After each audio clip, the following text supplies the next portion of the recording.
Bienvenidos a La Dichosa Palabra.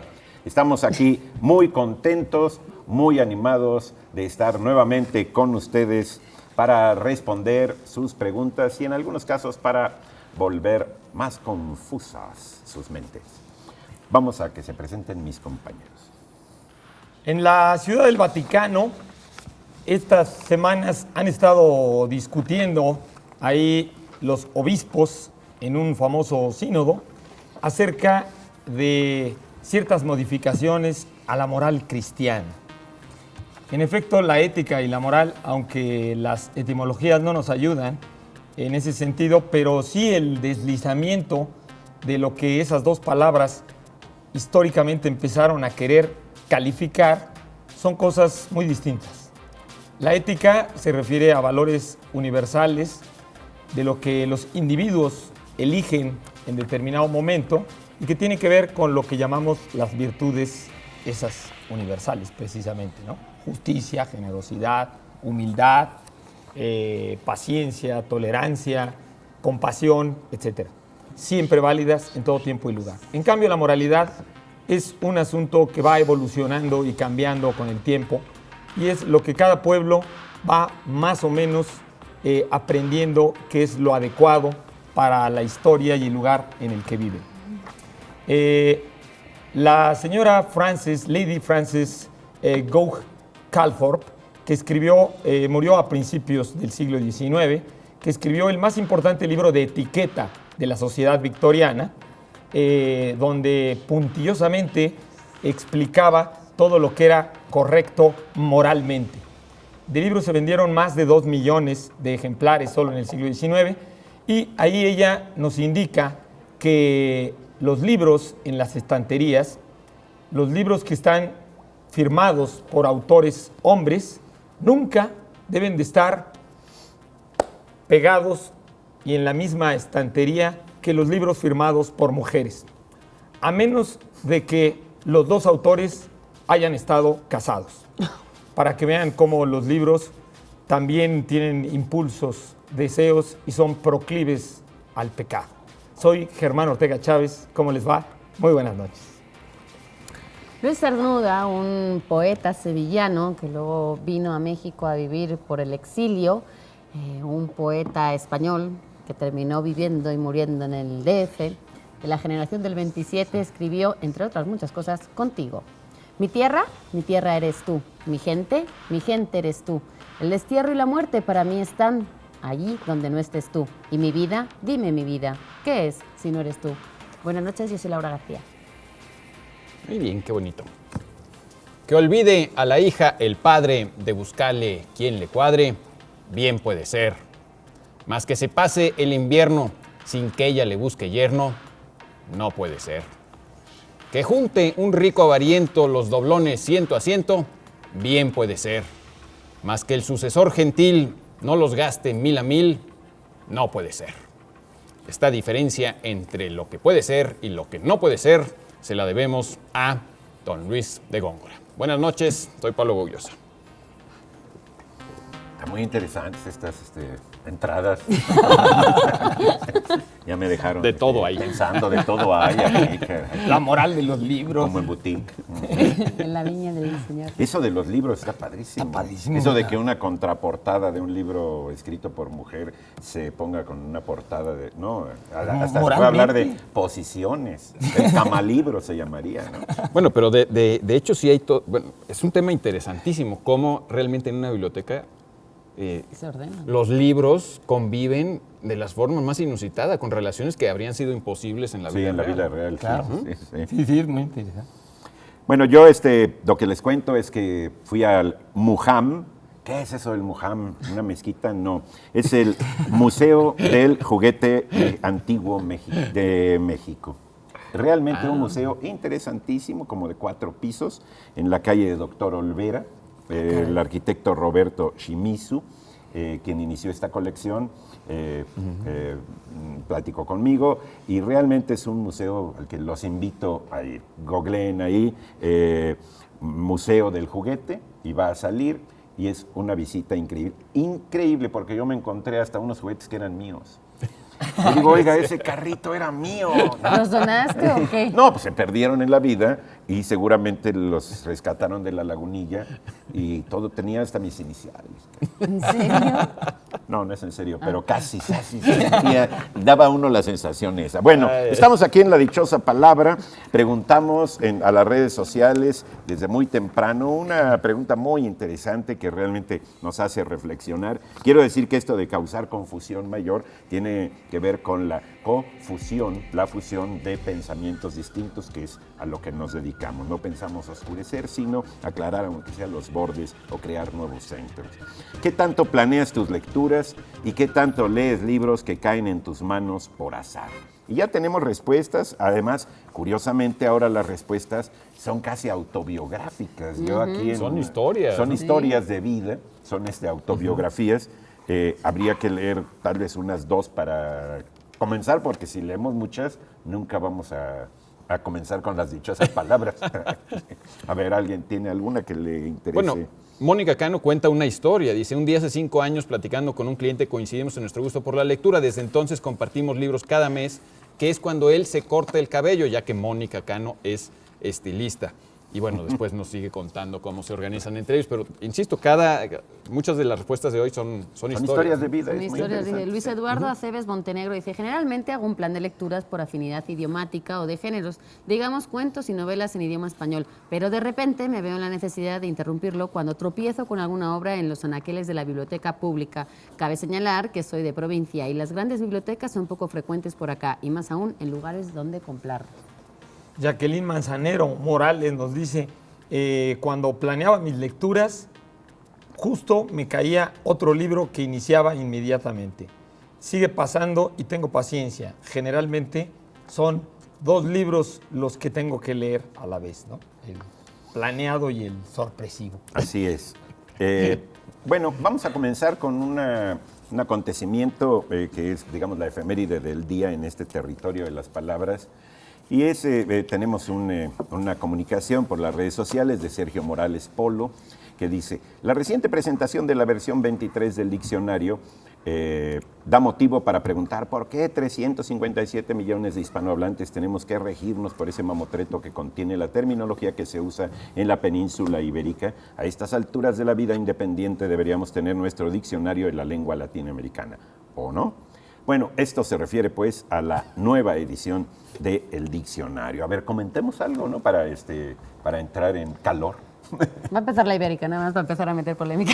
Sí, no se ponga usted enojado, don No Morales se enoje, Polo. no se enoje porque hay muchos diccionarios. Habría que empezar diciendo que el diccionario de la lengua española no es tampoco el que debe regir la lengua, ni muchísimo menos. Es un diccionario normativo y que uno necesita o tiene a su disposición diferentes obras. Yo siempre he dicho y siempre defiendo que no hay un diccionario ni que tenga todo ni que sea para todo el mundo. Eso sería como mi primer planteamiento. Efectivamente, el jueves, 16 de octubre, un gran día, se presentó la 23ª edición del Diccionario de la Academia. Ahora cada vez son más, digamos, menos espaciados, salen cada vez con más rapidez. 1, porque la tecnología lo permite, y 2, porque el lenguaje realmente está en una evolución muy rápida ahora mismo y el diccionario, digamos que se le exige a la Academia que tenga esa rapidez también. Hay varias cosas. Una, que es la última vez que se va a presentar primero en papel que en versión electrónica.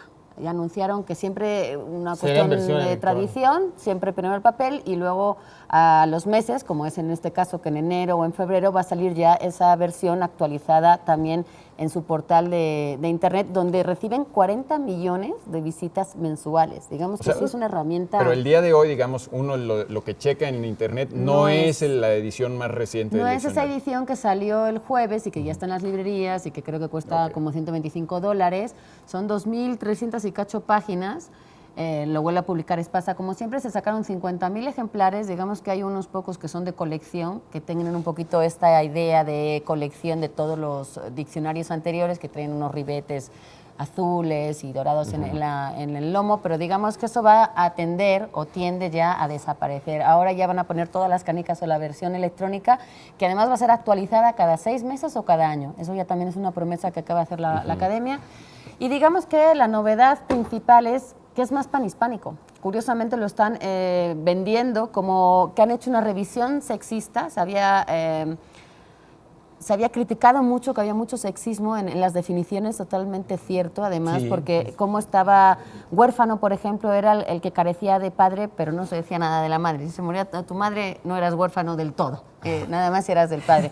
Cosas de ese estilo, cómo estaba definido mujer o, bueno, una Yo serie creo que de... todos los idiomas de la Tierra, todos los idiomas de la Tierra casi, salvo seguramente algún africano por ahí, todos son increíblemente machistas. Ojo, Hay pero un una cosa es deslizamiento el lenguaje y la sociedad, y entonces esto se tiene que ver reflejado en el diccionario. Y otra cosa es que el diccionario en sus definiciones Claro, tenga una serie continúe de y discriminaciones, proyecte porque eso. si uno iba al diccionario antes y veía cómo estaba blanco y cómo estaba negro, había una diferencia que no debería estar. Cómo se definía cristiano y cómo se definía musulmán, había una diferencia que estaba cargada de ideología. Claro. De una ideología además del redactor, ni siquiera de la sociedad. Entonces, ojo, porque eso sí se tiende a querer neutralizar, que creo que eso sí hace falta una buena revisión. Y la otra es que tiene 19.000 nuevas acepciones americanas, así le llaman. Ahora se ha incluido, bueno, antes ya existía el mexicanismo, argentinismo, chilenismo, ahora ya está incluido españolismo. El ESP está como un identificador de una palabra que solo se utiliza en España y Estados Unidos, como EEUU, una palabra que solo se utiliza en el Está español muy de Estados interesante Unidos, que me parece que es una progresión. Yo no me gusta tampoco defender a la academia porque creo que todavía tiene muchos faltantes, pero sí creo que hay una intención. Son las 22 academias reunidas en San Millán de la Cogolla, en La Rioja, donde se hacen debates. Así no son votos, o sea, no es de que uno dice, a ver, ¿metemos o no metemos selfie? 1, 2, 3, 4, ya mayoría, boom, se mete. No, son debates. Entonces, por ejemplo, selfie fue una de esas palabras más debatidas porque la gente decía que había que llamarlo autofoto y la gente decía ridículo llamarlo autofoto cuando todo el mundo lo llama selfie. No se metió selfie en esta edición, Mejor lo tampoco dejaron fuera. WhatsApp, por ejemplo. Hay todavía muchas que Lo no. dejaron auto. Con las marcas ocurre un problema bien raro, ¿no? Porque creo que van a incluir tuitear. Pero con UI. Sí, pero en realidad, pues exactamente es lo que quiero decir. O sea, la marca no se escribe así. Sí.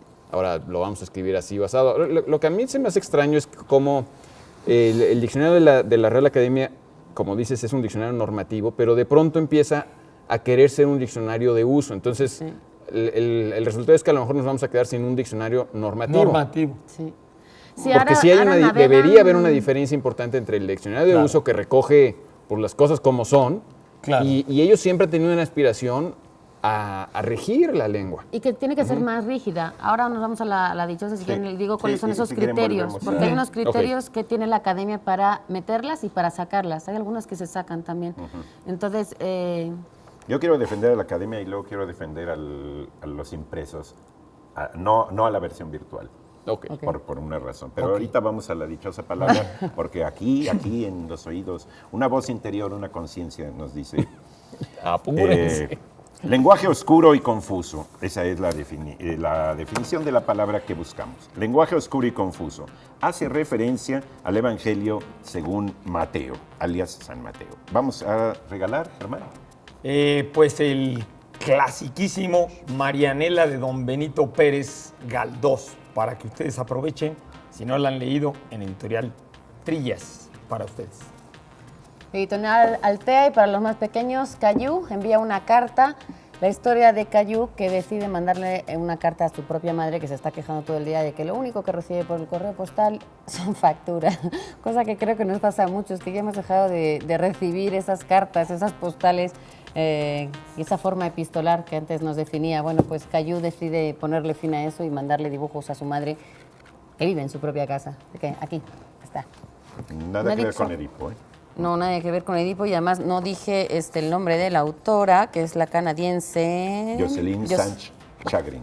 Eso, mira. Ella ahí.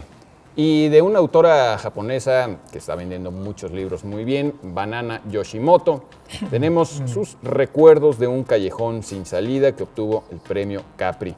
Esto es una cortesía de las cafebrerías de El Péndulo, estupendos lugares para tomar café y leer y comprar libros. Y también, como en todos los programas de tenemos una suscripción anual a la revista Este País, cuyo número más reciente está dedicado a el misterio de los números, de las cifras. Esta revista siempre ha tenido una vocación de estadística, de ofrecer cifras duras y no solamente opiniones, y es un estupendo momento para reflexionar acerca de los números que rigen en este país. Uno de los números que rige a este programa es las 14 horas, no, 14 el minutos. tiempo de cada uno de los bloques. Y entonces vamos a hacer un pequeño corte y regresamos. Ok. Cumpliremos nuestra promesa de...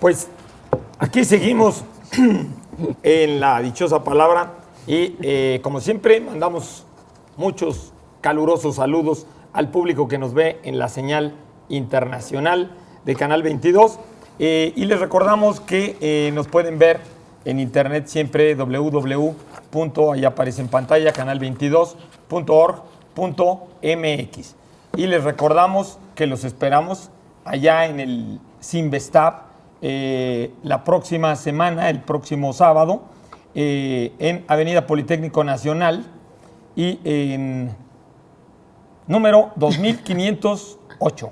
Ahora sí vamos a ir. Ahora sí, ahora les prometemos que sí. Ahora sí vamos a estar allá.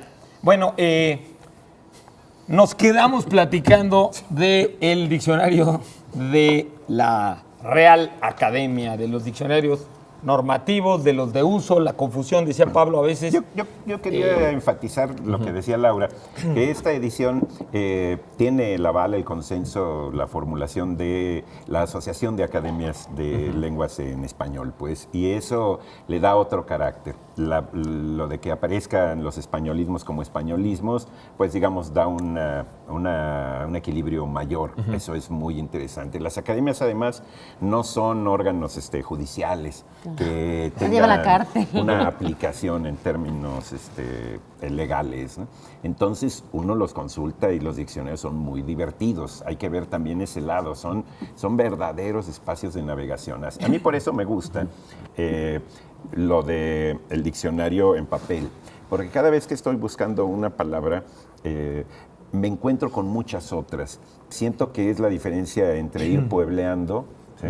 Y encontrarte la palabra escorbuto cuando estás buscando escritura y ver que eso tal, y ese juego, esa expansividad me gusta mucho, porque por internet pues, pides escritura y sale escritura y ya estás muy satisfecho. Es como viajar en avión con las ventanas cerradas. Sí, sí. Más o menos, es mi idea, ¿no? Son costumbres. También hay mucha gente que se siente muy contenta de que el diccionario haga sonidos, ¿no? Hay un problema económico y de espacio, es decir, solo tiene 93.111 palabras.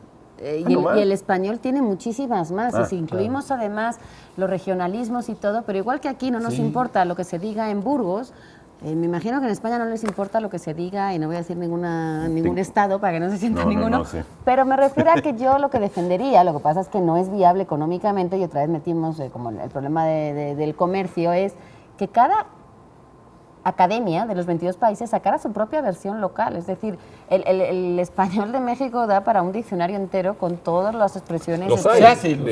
Pero de la academia. Sí. De la academia. No, por eso, pues las academias podrían llegar a ser el suyo. Sí, Podrían un poco, hacer el suyo para un poco, que realmente dieran claro. cobertura a todo eso, porque realmente ningún diccionario puede abarcar, ni siquiera creo que el de España esté recogido todo lo de España.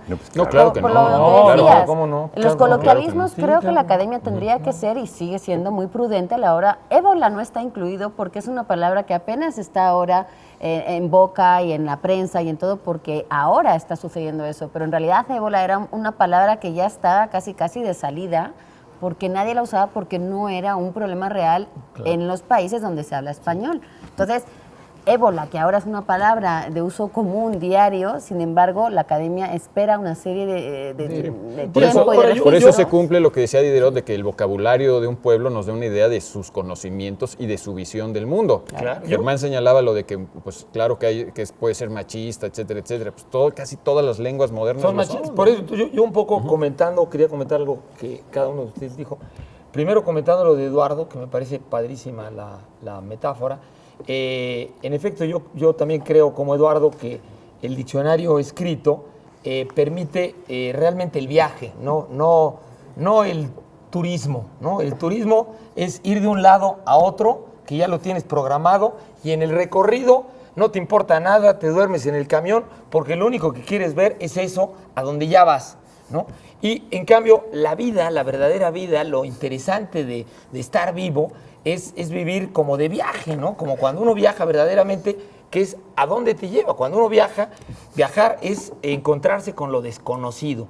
Vivir es encontrarse con lo desconocido. Entonces, abrir un diccionario, que vayas a algo en el recorrido, pues te vas a encontrar muchas otras palabras y eso es precisamente la riqueza. Ahora, comentando lo que tú decías, creo que en efecto todo diccionario normativo, ahora los que están haciendo estos panhispánico, pues es para darle una estructura común al español que de alguna manera, aunque siempre hay formas regionales de uso de cada idioma, pues evidentemente todos hablamos el mismo castellano, dirían los de Castilla, pero digamos el mismo español, ¿no? Entonces evidentemente pues es esas cosas en común. Ahora en un mundo más globalizado, en un mundo de mayor información, me parece muy importante pues que haya ciertas normas de uso. Y yendo a lo que tú decías que no hay un diccionario completo, pues el gran inglés que vivió en el siglo XVIII, ahorita recuerdo cómo se llamaba gran caminador y comentarista, que decía que los diccionarios, los relojes y los mapas, todos tienen algo en común, que no hay ninguno absolutamente exacto. No hay ninguno absolutamente completo. Sí, claro. Y pero todos son mejor.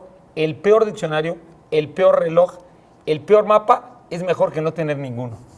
Claro. Por eso, Entonces, en ese sentido, pues el diccionario... los diccionarios tienen que ir siempre atrás porque la lengua está viva y va evolucionando y el diccionario recoge más tarde pues esa evolución en el mejor de los casos. Ahora, respecto a esta preocupación de... ¿Quién era, Raúl, el que Sergio Morales Polo. De Sergio Morales, digamos, de que España ejerce una influencia demasiado grande. Yo creo que ahí los dados están en todo caso a favor de México, por el número de habitantes que tenemos. El español de México, si vamos a hablar de imperialismo, pues es el español que más difusión tiene en América Latina y a la larga es el español que más difusión va a tener en el mundo porque somos pues el país más grande de hispanoparlantes, ¿no? Y por la televisión también. Y por la Mucho. televisión, la fuerza de No nuestros contaban medios con de nuestras comunicación. No, nuestras empresas de Justamente comunicación esa están en astucia todo el mucho mundo más habla por la hispana, proporción. etcétera, ¿no? Y ojo eso con me Estados recuerda algo. Unidos. Estados Unidos probablemente va a ser Que va a ser todavía el más futuro, grande, ¿no? es el Ahorita futuro. todavía no lo es, pero yo creo que muy posiblemente va a haber En más 2050 va a haber más hispanoparlantes en Estados Unidos que en México. Bueno, y esto me recuerda también algo, no me acuerdo quién era el escritor al que una vez le preguntaron, un escritor latinoamericano o hispanoamericano, al que le preguntaron cuál era el mejor escritor hispanoamericano, y él dijo Miguel de Cervantes. Porque realmente la patria la lengua es nuestra verdadera patria. A fin de cuentas, digamos, es la misma lengua. El mejor escritor en nuestra lengua. Si tú crees que es Cervantes, pues ese es el mejor escritor hispano. Y pensar exacto lo que decían, hispano- que una palabra uno la use y que no está en el diccionario no significa que no exista. Esa idea de que si no está en un diccionario es que no la puede usar, como bien decía Eduardo, Sí, ¿no? pues no es cierta. La lengua es de los hablantes y uno puede hablar lo que quiera siempre y cuando se cumpla el objetivo primero de un idioma, que es poderse comunicar. Hay una Si tú anécdota te quieres inventar las palabras, pues allá tú, si no te Si te las entienden. entienden bien, éxito. Pero que no esté en un diccionario no significa que no las puedas usar y que no Claro. se usen. Hubo un emperador chino que mandó a hacer un mapa que sí fuera exacto, y el mapa era del tamaño del país, ¿no? De la y realidad, entonces claro. el mapa, Sí, por Borges lo ejemplo, cuenta. traía esta pluma, ¿no? Sí. Sí. Y luego ya quedaba desactualizado y entonces el mapa fue cubriendo al país de tal manera que acabó la vida ahí por esa exhaustividad, ¿no? Sí, Borges cuenta eso. Realmente sí, tiene que haber una reducción porque Pues sí. digamos, tenemos que trabajar con modelos de la realidad porque la realidad así como está en bloque, pues es inabarcable. Y normas, que las nuestra- normas al fin y al cabo son normas que ha puesto un grupo de gente, que son un grupo de gente. En este caso, por ejemplo, de los americanismos famosos que están ahora, tenía que aparecer por lo menos en 3 países latinoamericanos. O sea, no se valía que fuera nada más de México con todos sus 113 millones de habitantes. Tenía que ser que también se utilizara en otros 2 países, no solamente en México. Entonces, eso fue un criterio, es su criterio y pues, es es muy válido. válido. El doctor Johnson, que era el que yo me quería acordar, el Bueno, doctor es Johnson... el autor del precisamente- primer diccionario Sí, de la lengua inglesa. Y el doctor Johnson lo que decía, pues es que evidentemente incluso un diccionario que traiga 3 definiciones es mejor que ningún diccionario, porque Claro. es una manera de orientar. Y él a hablaba de tenga ningún 3. diccionario porque él fue el primero en hacer. Antes de él O sea no que- había diccionario claro, de la lengua entonces, inglesa. ¿Qué tal si nos echamos una Una palabra. otra para, palabrita, ¿verdad? para desdiccionariar? Bueno, vamos a la dichosa Sí, mejor. y vamos a una... O sea, A desdichar. Bueno, recuerden ustedes, nuestra dichosa palabra del día de hoy, lenguaje oscuro y confuso, como a veces nos podemos nosotros también deslizar hacia allá. Lenguaje oscuro y confuso que hace referencia el Evangelio según San Mateo. Al Evangelio según San Mateo. Laura, tenemos para los que sepan. Tenemos de Alfaguara Infantil la colección de Lily Lace, escrita por Elena Peduzzi. En este caso habla de un closet que tiene unos vestidos donde la protagonista se los pone y se pone a viajar por el tiempo. En este caso va a Londres de los años 60 y ahí la ven vestida de Beatle, aquí sí que supongo que sí. Habla de la imaginación y un poquito de otras épocas, de otros lugares con otras culturas. y también tenemos Poder leer es ya no volver a estar solo. 101 literatos del mundo hispano de Víctor Roura por una cortesía del Lectorum. Desde Jorge Manrique hasta Juan Villoro, muchos de los grandes escritores están aquí. Y tenemos Escena con otra mirada, una antología de piezas dramáticas de escritoras, de puras mujeres. Es una antología que hizo Reina Barrera. Es una magnífica antología. Aquí viene, por ejemplo, de mi amiga Telma Dorantes, Hombre tenía que ser, que ya lleva 1000 representaciones. Miel y 1000 representaciones. Es que son unas dulces representaciones. Y está ahorita en la Carpa Geodésica, por cierto, dedicada a Norma Barroso, dramaturga que murió muy jovencita, lástima. Escena con otra mirada, cortesía de Plaza y Valdés. Bien, pues el tirano con la hoz llamado Cronos nos apura y tenemos que ir a un corte, pero ahora regresamos. Ahora sí nos...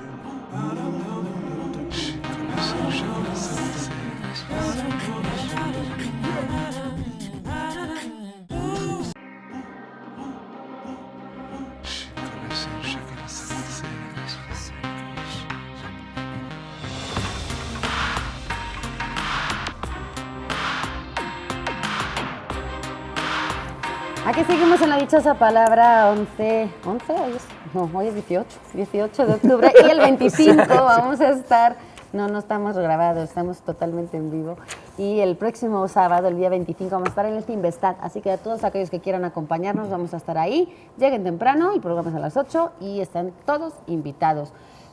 Saludamos, como no, a la gente que nos está viendo por la señal de Canal 22 Internacional y por internet. Y nosotros aquí ahora ya sí vamos a seguir con Francisco Landa, por ejemplo, que llamó y dijo, ¿cómo se componen los sonetos? Y yo le quiero preguntar al poeta.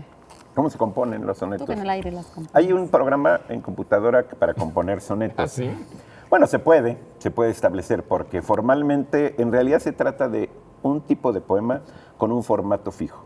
El formato fijo consiste en 2 estrofas, o sea, 2 bloques separados por espacios blancos, de 4 versos cada una y 2 de 3 versos al final. Es decir, en total 14 versos. El soneto clásico son versos de 11 sílabas con rimas alternas, es decir, alternadas.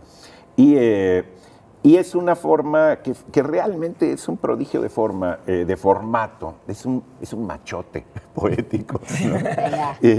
Porque, bueno, esta viene de los italianos, antes en la poesía española no se usaban las octavas reales, otras formas, pero viene con Garcilaso y Boscán, Petrarca crea el soneto y lo difunde, y lo que es increíble es que ha resistido tanto el tiempo. Ayer vi un libro de sonetos de Andrés Newman, narrador, que son sonetos con el formato de sonetos, muy parecidos a los de Joaquín Sabina, que hace sus sonetos y le salen muy bien. Bastante bien. Es decir, es cumplir con el requisito del formato. Porque, por ejemplo, los sonetos de Neruda eran sonetos sin rima, él decía que eran sonetos de madera, y cada quien, bueno, puede hacer más largos o más cortos los versos. El chiste es que jugar al soneto es como jugar ajedrez. Uno se impone reglas y tiene que cumplirlas. Y es realmente toda una experiencia de ingenio y etcétera, ¿no? Decía Miguel Hernández que un soneto era un huracán de lava en el presidio de una almendra esclava. ¿Sí? Es decir, poder poner todo lo que fuera, un soneto sobre la cebolla y un soneto sobre el amor edípico, en ese mismo formato. El soneto es un gran reto. La mejor manera de componer un soneto, la mejor escuela de componer un soneto es que elija usted el soneto que le guste y trate de imitar la cadencia, el largo, los acentos, poniendo las cosas que usted quiere decir, ¿sí? Es decir, por imitación. Uno aprende a escribir versos de oído, no por nota. No pone una línea y la divide en 11 cuadritos para poner en cada uno una sílaba, ¿no? Sí, claro, parecería sudoku o esas cosas, ¿no? En cambio uno toma un pie que le guste, harto ya de alabar tu piel dorada, y comienza uno a ver lo que le gusta y dice uno, bueno, voy caminando aquí tras la enramada, estoy ya que me lleva quién sabe quién, y entonces puede uno irlo cubriendo, ¿sí? De puro oído.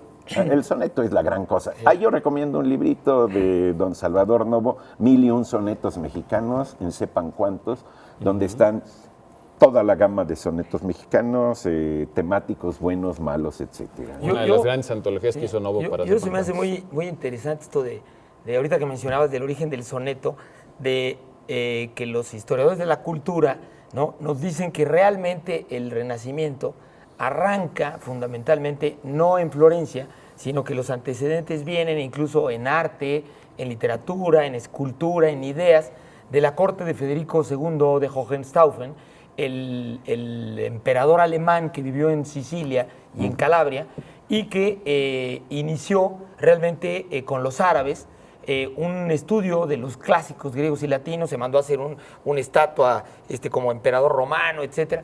Y lo curioso es que los historiadores de la literatura han encontrado que el inventor verdadero del soneto fue un poeta de la corte de Federico, y que Guido Guinicelli y Guido Cavalcanti, ¿no?, los grandes del Dolce Stil Nuovo italiano, los maestros de Petrarca, ¿no?, de Petrarca, copiaron la estructura del soneto de este poeta, que no recuerdo ahorita el nombre. De la escuela siciliana. De la escuela Lo siciliana. que pasa es que a la hora de hacer prehistorias, siempre va uno a encontrar antecedentes, y uno puede decir, es que la novela nace en los griegos. Como relato donde tiene personajes, donde tiene peripecias, sí, pero ya como estructura de novela, ya es un género moderno. Es decir, tiene que nacer como los niños, que ya vienen con todo, traen sus patas, sus 5 deditos, etcétera, vienen con Aunque el antecedente sea la bacteria. Aunque el antecedente sea así un espermatozoide y un ovulito, ¿no? No bajes la voz. Bueno, que la estructura de decasílabos y de cuartetos y tercetos, que eso lo inventó este poeta. Ahora, lo que es muy interesante es cómo, siciliano, digamos, las formas no solo no limitan la creatividad, sino que fomentan la creatividad, y te ayudan a escribir y de hacerlo bien, digamos. La realidad, hay una frase que usa Marina en el libro de creatividad literaria muy buena, donde él dice que escribir poesía es como hacer espagueti, o ni siquiera escribir poesía, escribir, o sea, prosa incluso, es como hacer espagueti. ¿Por qué? Porque la realidad viene toda en masa Y toda esa masa la tienes que sacar en un churrito. O sea, cuando quieres expresar muchas cosas, tus emociones, lo que sea, la realidad de lo que sea, esa realidad no tiene ningún orden, es completamente amorfa. Para hablar, en cambio, tú tienes que hablar pues poniendo una palabra primero y luego la que sigue, y luego la que sigue, y luego la que sigue. Estás haciendo espagueti, estás haciendo churritos. Sí. Y la realidad no son esos churritos. Entonces, lo que hace el soneto es darte ese formato, como tú dices, esa forma, y ahí puedes volcar lo que sea, porque hay realmente sonetos satíricos, amorosos, de todos los temas que te puedas imaginar, y son fantásticos. Y nunca sientes al leer un buen soneto, híjole, lástima que tuvo que ajustarse esta forma y que no pudo decir lo que sea porque él tenía que cumplir con una regla. Al contrario. Es como el ajedrez. Esa regla es lo que enriquece al juego, es como el ajedrez. Y lo que permite infinidad de jugadas. Sí. Como todos los juegos. A pesar de que el caballo brinque 2 y 1. Y de sonidos, porque además etimológicamente se supone que soneto es el diminutivo de sonido en italiano. Entonces, esa no me la sabía. Algo que suena, pero digo, yo decía de que es como todo juego, los jugadores, aunque estén solos en un parque, se someten a las reglas, porque someterse a las reglas pues, es la única manera de jugar. O sea, es una relación entre libertad y límites. Sí, que es muy bonito. La libertad y el libertino. Ahí va la dichosa palabra de esta noche para que todos ustedes empiecen a llamar, a escribir y a hacer lo que ya ustedes ya saben que tienen que hacer para decirnos cuál es el lenguaje oscuro y confuso, el que hace referencia al Evangelio según San Mateo. Si ustedes nos dicen, ahí tienen algunas de las vías de comunicación para mandar esa palabra que estamos buscando esta noche, tendrán prioridad para llevarse los libros que estamos presentando, Pablo. Primero, un clásico, los poemas de Juvenal, que se conocen como sátiras, en la colección de clásicos de Grecia y Roma, una cortesía de Alianza Editorial. Clásico. Y segundo, algo que es muy interesante, atractivo desde el título, la salud mental de quienes se dedican a curar. ¿Ha pensado usted en la salud mental de quienes se dedican a curar? ¿No? Muy buen título. De Moisés Rosanes y Erlinda Dava Mustri, de la colección Palabras y Plumas Editores. Son testimonios, textos de este tema, de los doctores que se dedican a curar. De Bernardo Esquinca, Mar Negro, esta colección de cuentos en editorial Almadía, de este novedoso y simpático autor. Nos piden una corta y miren la que les voy a elegir. De Hugo Cervantes David, hablar sobre la conciencia. Ah, esa es corta. Es cortísima. Hasta que se te acabe la conciencia. A ver. Hasta que se te acabe. Bueno, hablar sobre la conciencia. Bueno, lo que pienso primero, ¿cómo lo escribieron? Hablar sobre la conciencia es que es muy ambiguo. No, lo que te iba a decir es que ya, conciencia, si hablando del diccionario... Bueno, aquí es que lo habló... Se aceptan las dos, con eso. Era lo que iba a decir, que se acepta de las dos maneras, digamos, para... Aunque se ha ido perdiendo la práctica del SC. Del SC, pero realmente se podría escribir con SC o con C, ¿no? Casi siempre lo escribimos con C. Con C, nada más, exacto. Pero se aceptan las dos. Sí. Se aceptan las dos. Bueno... Yo lo primero que diría es que una definición así increíblemente rápida como la que nos pide el productor, pues es pues simplemente darse cuenta, ¿no? O sea, darse cuenta, pues hasta los biólogos y los zoólogos dicen que un animal tiene cierta conciencia de algo porque se da cuenta de algo. Incluso los botánicos dicen que cuando una planta capta la gravedad y todo, es el principio de la conciencia porque capta, digamos, la gravedad, capta la humedad y todo. Pero realmente la conciencia, digamos, yo creo que lo que están queriendo preguntar, pues es algo que además es muy difícil de definir porque toda definición se dirige a una conciencia, previamente, ¿no? A una conciencia. Y pues por un lado podríamos decir que la conciencia es esto que los griegos, la palabra es de origen romana, pero los griegos le enseñaron a los romanos, es este fenómeno, pues realmente cuando uno lo piensa rarísimo, de un pensamiento que se piensa, un sentimiento que se siente, ¿no? Un sentimiento. Hay siempre cierta dualidad cuando uno habla de la conciencia, ¿no? En el sentido de nuestro yo que se observa a sí mismo, ¿no? Que se observa a sí mismo y que los filósofos distinguen entre conciencia de lo exterior de las cosas y cómo estoy cobrando conciencia de las cosas y cómo también la otra conciencia, que es la más importante y la más difícil de definir, yo cobro conciencia de que que soy yo, ¿no? De que yo tengo un yo, ¿no? Podría ser conocimiento de los contenidos mentales, ya sea Exactamente. propios o ajenos, ¿no? Una mente que es muy de los ajenos, pero lo más interesante es pues, siempre que los filósofos griegos hablaban de la conciencia en el sentido de que yo me doy cuenta de mí mismo Sí, y de sí. cómo estoy dándome cuenta, ¿no? De hecho, lo que es interesante filosóficamente es que la palabra conciencia, que realmente pues, quiere decir etimológicamente con conocimiento o juntos, porque con puede decir juntos conociendo, ¿no? Juntos conociendo o con conocimiento, los filósofos estoicos se refirieron a que los 7 sabios de Grecia, cuando se pusieron de acuerdo en poner el eslogan en el oráculo de Delfos de conócete a ti mismo. Notice autón. Y que luego, que era lo que todos leían ahí en el oráculo de Delfos al entrar, y luego esta frase que fue siempre muy referida por Sócrates, ¿no? Del oráculo de Delfos, se refería justamente a una idea india. O sea, los estoicos insistían en algo que es muy de la India, y el hecho de que la conciencia es cuando el yo se funde con la divinidad. O sea, cuando nos damos cuenta que adentro tenemos algo misterioso, mágico, profundísimo, como diríamos cuando el yo egoico se da cuenta desde el yo de atrás del yo egoico. O sea, Sí, el es self más profundo, ¿no? Que es de ahí también la cuestión cristiana de la voz de la conciencia. Exacto. ¿Sí? Y así se usa mucho. Ahí podemos ver el famoso grillito que dice esto sí está bien y esto está mal, ¿no? ¿Sí? Y bueno, Nuestro El diablito, y diálogo el diablito y el angelito. la historia de la filosofía es también la historia de la construcción del sujeto que conoce, que es Del consciente, ¿no? Exacto. Con todas sus derivaciones. Es un tema, qué bueno que es una pregunta corta esa, ¿no? Es un tema vastísimo. A mí me gustaría Para tener recomendar el conciencia. libro de José Luis Díaz Gómez, La conciencia viviente, está en el Fondo de Cultura Económica, es muy interesante Sí. sobre ese tema. Y hay muchísima literatura sobre el problema de la conciencia o el problema mente cerebro, como ustedes lo quieran plantear, ¿no? Somos bien conscientes de que este programa tiene un horario que cumplir, así que en este momento nos toca irnos a un corte. Son las Volvemos limitaciones del soneto. enseguida. Todo nos lleva al corte Este es un comercial. soneto. Volvemos. Este es un 4 soneto. bloques. Claro, 4 estrofas.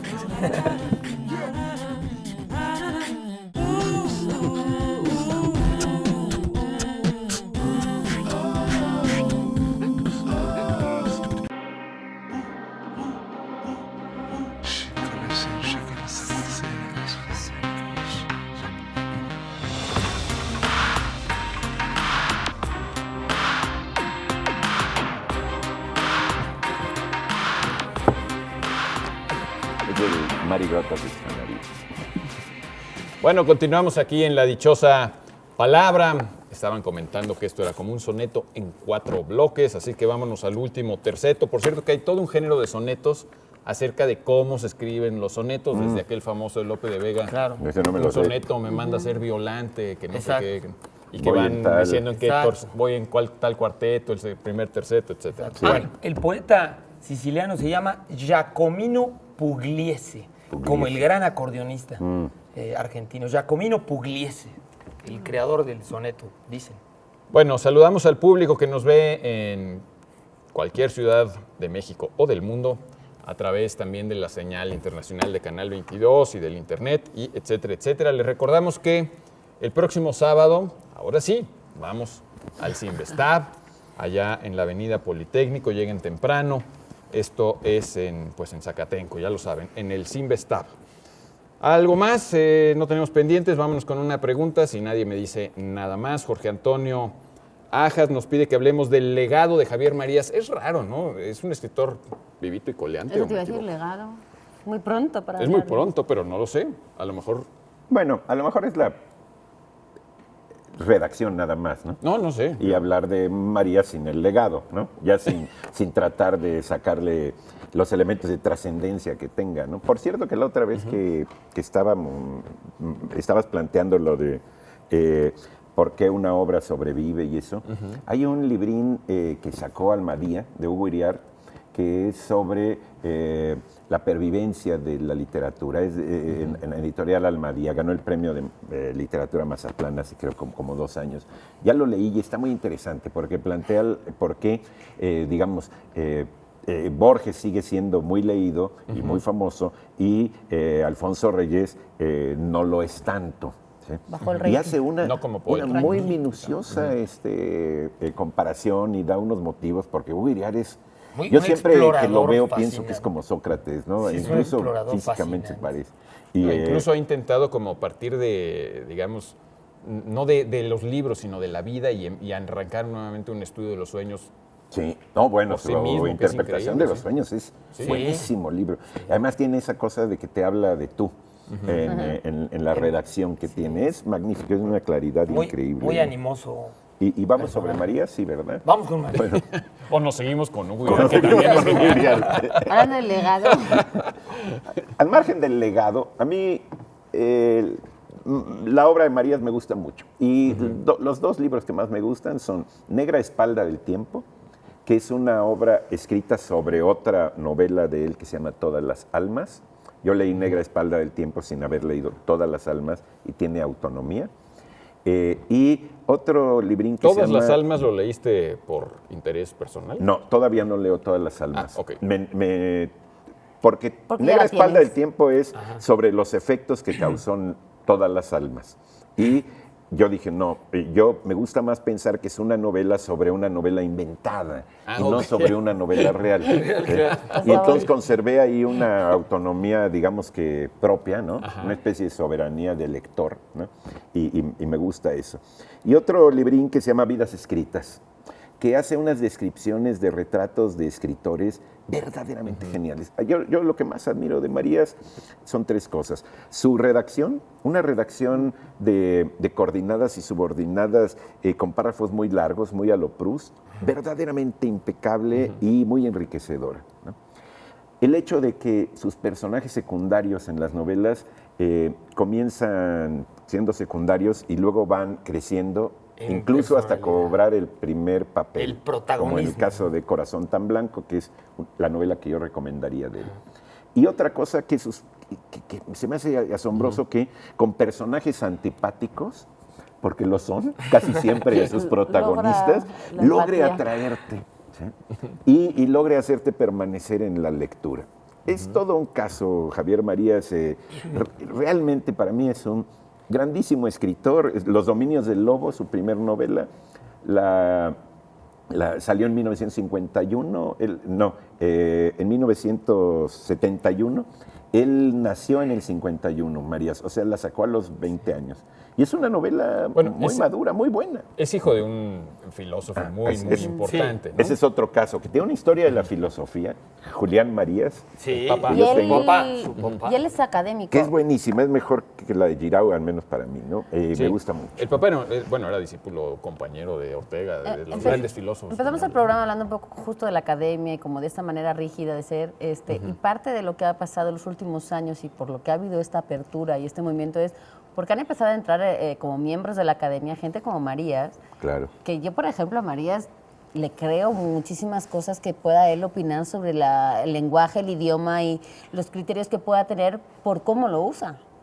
Entonces realmente ahí es donde ves como, bueno, está bueno que haya gente, está Anson, hay gente joven, porque 63 años para un académico hace años era impensable, y sí creo que él está poniendo un poco esa familiaridad de la que hablas tú en la redacción, porque realmente lo que tiene Marías es que se le lee como una conversación que se está teniendo. Entonces, él tiene un dominio del idioma, pero además una defensa de esas palabras que hace que yo le crea y le compre un montón de cosas que él pueda opinar sobre el uso del idioma. Entonces, a mí esa parte la rescataría también mucho de Marías, de que tiene una labor importante dentro, no sé qué sillón ocupa, no sé. Sí, eso es lo de menos, qué número sea. Aquí en nuestra academia hay un niño que se llama Ignacio Padilla, ¿no? Jovencito. Que bueno, es un jovencito, Claro. ¿no? Al menos comparado conmigo. Y bueno, ahí está, y es un gran escritor, es un gran ensayista, ¿no? Y bueno, y narrador. Los títulos de María son siempre muy, muy buenos, ¿no? Sí, los enamoramientos. el Mientras último ellas fue- duermen, Sí. Los dominios del Del lobo, lobo. El hombre sentimental.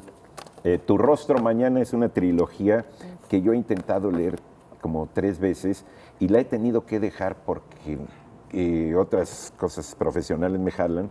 Pero no es porque esté mal la novela, sino porque digo, ay, es un novelonón, Y le me lo voy a tengo que echar. conceder Sí. más, no me lo voy a Está echar de respondiendo a la entretenimiento. pregunta de las redes del día de hoy.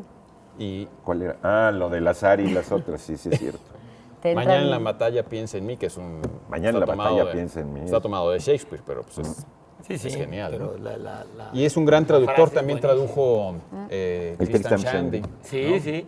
Y poemas Y de ahora- Ashbery. Y Bueno. muy elogiada la traducción de Shandy. Dicen que es fantástica. Que es uno de los que yo creo que terminan siendo candidatos al Nobel en unos Sí. años. Es muy No, joven cómo no. todavía para estar ahí, pero siendo de la... Es un chavo, es un año la menor que- literatura mayor que- hispana. Pero ya le dan los nobles a escritores Sí. bastante más jóvenes Sí, que antes. Pamuk es también. del 54. Pero él todavía no ha sonado como candidato fuerte. Quizás el premio sonará. de Vargas haya hecho que el mundo Vargas Llosa. hispano esté un poco ahí, que tenga que esperar. Y yo siento que Marías podría ser uno de los que... No, y a veces se hace la futuro chica, estará. no importa. En los Nobel, pues a veces es una sorpresa, ¿no? Ese es el Sí. chiste, ¿no? Bueno, y que ya demos las respuestas. Sí, Ya. vemos las respuestas. Bueno, pues obviamente la pregunta Twitter no tiene ninguna respuesta correcta. Hay muchísimas respuestas, gracias por todas. En cuanto a la dichosa palabra, lenguaje oscuro y confuso, hace referencia al Evangelio según Mateo, era o es Galimatías. Galamatías, en fin, Galimatías. Los ganadores de las redes sociales, ¿me ayudas? Porque no sé leer.